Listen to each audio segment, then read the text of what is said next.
উনি কি বলেছিলেন মনে নেই? শুনুন, ওরা গরিব মুসলমান, শিক্ষিত মুসলমান সরে গেছে ওদের কাছ থেকে, ওই আতঙ্কে মুসলিমদের মসিয়া সাজার চেষ্টা করছে। এই যে ভিতরে বাইরে চিৎকার, এর মূল কারণ হচ্ছে আমি লড়ছি দেখানোর জন্য।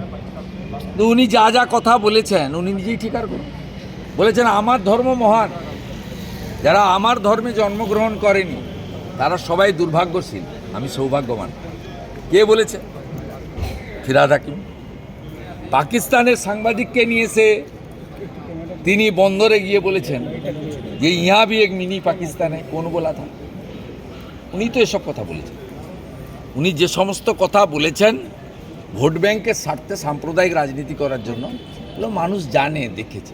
কে criminal? APJ Abdul Kalam criminal? Maulana Abul Kalam criminal? Fakhruddin Ali Ahmed criminal? আমাদের কবি নজরুল ইসলাম ক্রিমিনাল? কে ক্রিমিনাল? কিছুদিন আগে ভারতবর্ষের জন্য প্রাণ দিয়েছেন ঝন্টু শেখ,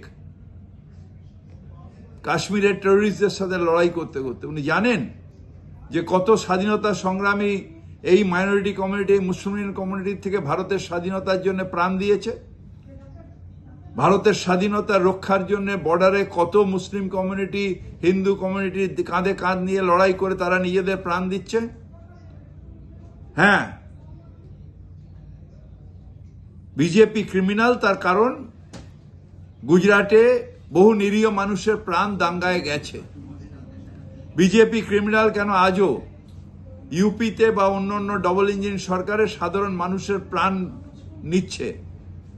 তারা ক্রিমিনাল। একটা সম্প্রদায়কে ক্রিমিনাল বলা, এই দুঃসাহস পেলেন কি করে? আমি শুনেছি যে গুজরাটে বা ইউপিতে বা অন্য জায়গায় সংখ্যালঘু সম্প্রদায় বা যারা বাংলায় বলেন তাদের মেরে দেওয়া হয়, তাদের মেরে খুন করা হয়। কিন্তু এটা বাংলার মাটি,